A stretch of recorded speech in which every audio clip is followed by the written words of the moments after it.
Hello everyone, दिन की शुरुआत एक नए वीडियो के साथ। मैं हूं आपका मेंटर पिंटू कुमार गुप्ता। प्रेजेंट करता हूं क्लास 12 बिजनेस स्टडीज का वीडियो। आज के इस वीडियो में हम जो डिस्कस करने वाले हैं वो है फाइनेंशियल मार्केट के नेक्स्ट टॉपिक को।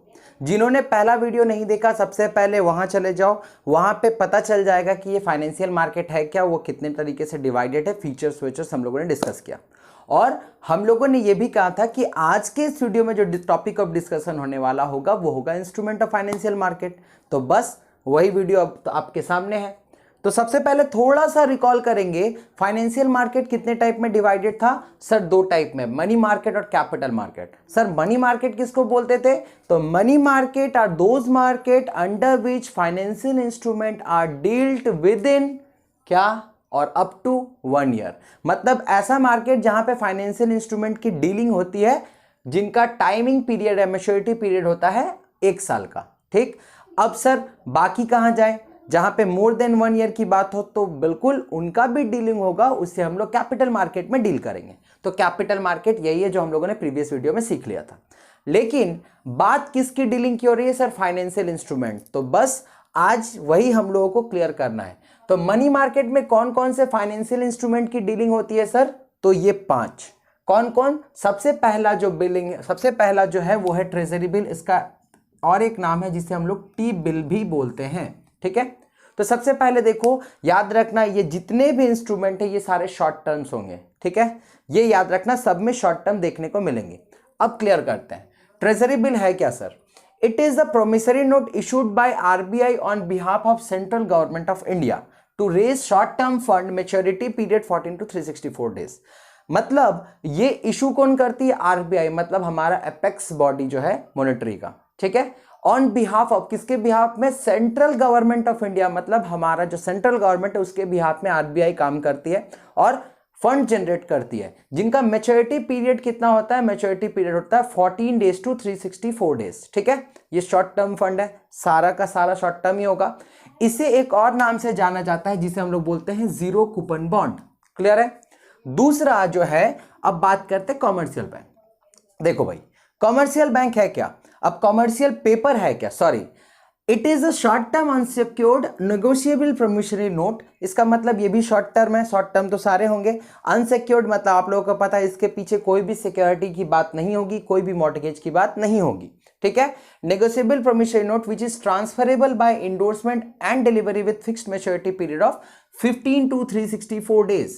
इसका मतलब है कि ये ट्रांसफरेबल होगी, इसे इंडोर्स किया जा सकता है एक लिमिटेड जो फिक्स्ड मैच्योरिटी पीरियड होगा उसके बाद। ठीक है, जो मैच्योरिटी पीरियड होना है वो 15 टू 364 डेज में होगा।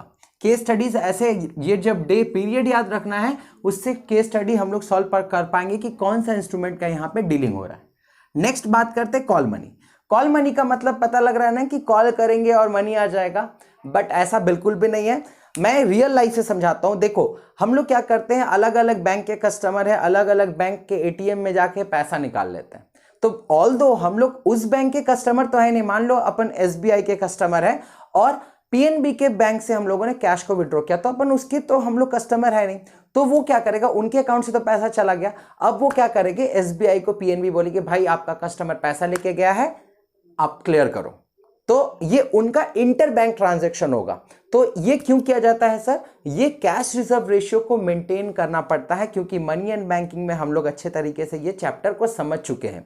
लेकिन जो भी कॉमर्स से रिलेटेड कर रहे हैं, जो इकोनॉमिक्स को रिलेट नहीं करेंगे, वो ये सिर्फ समझ लो कि मेंटेनिंग सीआरआर जो होता है उसको मेंटेन करने के लिए हम लोग कॉल मनी का डीलिंग करते हैं। ठीक है, इसका मैच्योरिटी पीरियड होता है 1 to 15 days. Next one, certificate of deposit. Certificate of deposit क्या है? देखो ये कॉमर्शियल बैंक और फाइनेंशियल इंस्टीट्यूशंस जितने होते हैं ना, वो खुद कभी कभी अपना फंड जनरेट करने के लिए डिपॉजिट का माने सर्टिफिकेट ऑफ डिपॉजिट इशू कर देते हैं। क्या है? It is a short term unsecured negotiable and bearer instrument issued by commercial bank and financial institution, जिसका मैच्योरिटी पीरियड जो होता है वो 91 डेज का होता है। मैच्योरिटी पीरियड हमेशा ध्यान रखना। नेक्स्ट और जो लास्ट है वो है कमर्शियल बिल। कमर्शियल बिल का दूसरा नाम होता है ट्रेड बिल। हम लोगों ने क्लास 11 में बिजनेस ये बिल ऑफ एक्सचेंज जो चैप्टर है उसमें देख लिया गया था कि कोई भी फर्म, कोई भी ड्रॉअर, कोई भी सेलर अगर क्रेडिट में सेल करती है तो उसके बिहाफ में एक बिल ड्रॉ करा लिया जाता है। बिल ड्रॉ कर लेती है किसके बिहाफ में? वो परचेजर के बिहाफ में। उसे ही हम लोग बोलते हैं बिल ऑफ एक्सचेंज। तो यहां पे वही है, देखो, bill issued to finance the credit sale of the firm. Example क्या होगा sir? Bills receivable, bills payable, ये सारे चीजें तो कहीं ना कहीं कॉमर्शियल बिल में आ जाती है। ठीक है, तो दोनों में डिफरेंस है, कॉमर्शियल पेपर और कॉमर्शियल बिल में। तो इतने सारे हुए मनी मार्केट के इंस्ट्रूमेंट। जल्दी से स्नैप ले लो आप लोग।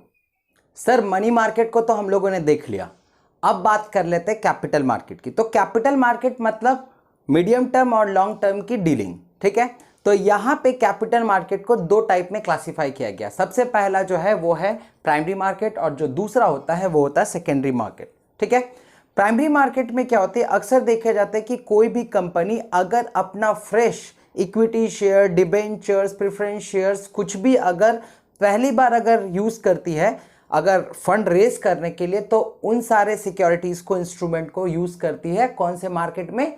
प्राइमरी मार्केट में।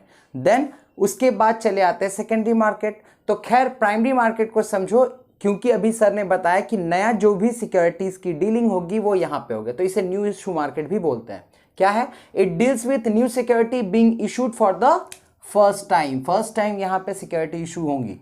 एग्जाम्पल में सिक्योरिटीज की या इंस्ट्रूमेंट की, इसमें इक्विटी शेयर्स की बात होगी, प्रेफरेंस शेयर की बात होगी, डिबेंचर्स की बात होगी। ठीक है, अब सेकेंडरी मार्केट क्या है सर? सेकेंडरी मार्केट मतलब इसे दूसरा नाम बोलते हैं second hand market. Second hand market में क्या होता है? सेकेंड हैंड मार्केट में जो भी एग्जिस्टिंग चीजें होती है, एग्जिस्टिंग सिक्योरिटी होती है, उसी का ही ट्रेडिंग होता है। ठीक है, देखो, it is a market for the purchase and sale of existing security, मतलब जो है मार्केट में उसी का परचेज सेल होता है। ठीक है, it is also known as second hand market.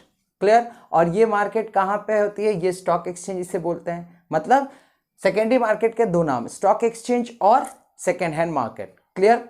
तो सर आपने बताया कि प्राइमरी मार्केट में क्या होता है? न्यू इशू होते हैं। तो न्यू इशू इतना आसानी से तो होगा नहीं, उसके लिए कुछ कुछ प्रोसेस होते हैं। तो प्रोसेस क्या है? ये है methods of flotation of security in primary market. Primary market में किस तरीके से सिक्योरिटी की फ्लोटेशंस होती है, ये पूछी जाती है केस स्टडीज के अकॉर्डिंग। ठीक है, तो इतने मेथड्स है। सबसे पहला पब्लिक इशू थ्रू प्रोस्पेक्टस। इसका मतलब क्या होता है? इसका मतलब प्रोस्पेक्टस का मतलब आप लोगों को तो पता होगा कि मान लो कोई भी कंपनी के बारे में सारा चिट्ठा वो प्रोस्पेक्टस में रहता है। तो यहां पे दिखा जाता है कि funds are raised by issuing, यहां पे इशूइंग होगा, इशूइंग आईपीओ। आईपीओ का मतलब होता है initial public offer. Initial public मतलब शुरुआत में ही पब्लिक ऑफर करेंगे to general investor for the first time. मतलब अगर फंड को रेज करना है किसी भी कंपनी को, तो सबसे पहले पब्लिक को ऑफर करेगी कि भैया हमारा new equity share, preference share, ये सारे सिक्योरिटीज है, जिसे लेना है ले लो। दूसरा offer for sale. Offer for sale का मतलब क्या होता है? ऑफर फॉर सेल में अक्सर ये देखी जाती है कि कंपनी क्या करती है, पूरा सिक्योरिटीज को किसी थर्ड पार्टी को बेच देती है। एक कोई भी जो उनका जो रेट है उसमें बेच देती है। उसके बाद वो जो थर्ड पार्टी है, मतलब ब्रोकर्स की बात करो या कोई भी, वो इन्वेस्टर को बेचती है। ठीक है, तो यहां देखो financial instrument issued to issuing house. Issuing house जो कुछ कुछ ऐसे हाउसेस होते हैं जो उनका काम ही होता है ये खरीद बिक्री करना। ठीक है, और स्टॉक ब्रोकर्स, स्टॉक ब्रोकर, ये सारे चीज at an agreed price who in return sell them to investor. मतलब जो भी कंपनी है वो इशूइंग हाउस या स्टॉक ब्रोकर्स को दे देती है, उसके बाद वो लोग जो भी करें कोई दिक्कत नहीं। Next private placement. नाम से ही पता चल रहा है प्राइवेट प्लेसमेंट मतलब प्राइवेटली मार्केट में आने ही नहीं दिया और किसी थर्ड पार्टी, मतलब अपना जो प्राइवेट जो भी है उन्हें शेयर इशू कर दिया। तो ये क्या है? Fund raised by issuing security to institutional investor और सिलेक्टेड इंडिविजुअल। अब एग्जाम्पल क्या है सर? जैसे LIC की बात कर लो। LIC बहुत सारे शेयर्स को खरीदती है, बहुत सारे कंपनी को, तो उनको डायरेक्टली मिल जाता है। बड़े कंपनी उनको डायरेक्टली प्लेस कर देते हैं। ठीक है, फिर जनरल इंश्योरेंस की बात कर लो, जितने सारे इंश्योरेंस है वो भी बहुत सारे ट्रेडिंग करती हैं।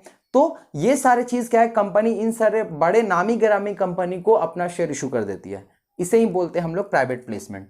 Next right issue. Right issue का मतलब है इशू जो हो रहा है उस पे राइट, नाम से ही पता है ये एग्जिस्टिंग कंपनी या एग्जिस्टिंग शेयर होल्डर्स को मिलती है। क्या है?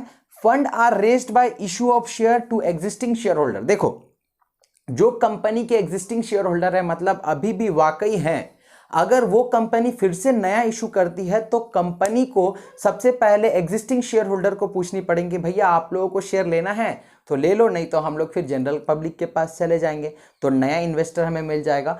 तो इस तरीके से भी प्राइमरी मार्केट में क्या होती है, सिक्योरिटीज की डीलिंग होती है। ठीक, नेक्स्ट जो है वो है EIPO, मतलब इलेक्ट्रॉनिक इनिशियल पब्लिक ऑफर।